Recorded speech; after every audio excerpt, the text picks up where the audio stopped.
Saudara, masih bersama saya Mutia Fatia Erlison dalam Kompas Aceh. Direktorat Lalu Lintas Polda Aceh berbagi kebahagiaan dengan anak-anak di Panti Sosial UPTD Rumoh Sejahtera Ane Nangro, Dinas Sosial Aceh. Para personil lalu lintas ini sekaligus memberikan bantuan kepada puluhan anak-anak yang tinggal dan menjalani rehabilitasi di panti milik pemerintah Aceh ini. Dirlantas Polda Aceh ke UPTD Rumoh Sejahtera Ane Nangro, Dinas Sosial Aceh disambut oleh anak-anak yang sedang tinggal dan menjalani proses rehabilitasi.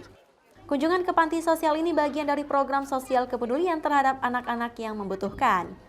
Kata Dirlantas Polda Aceh, kedatangan mereka ke panti sosial ini untuk berbagi kebahagiaan dengan memberikan bantuan kepada lebih dari 50 orang penghuni panti sosial.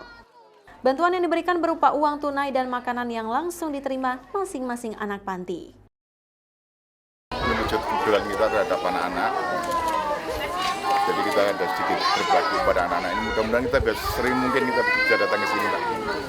Kita melihat banyak anak terlantar di sini, kemudian anak-anak yang mungkin korban-korban dari orang tuanya. Kebetulan diasuh semua di sini. Saya sangat apresiasi dengan bapak-bapak yang ada di sini, Pak. Luar biasa. Ya. Nanti kita akan membuat kita jadi semangat tuh datang ke sini, Pak.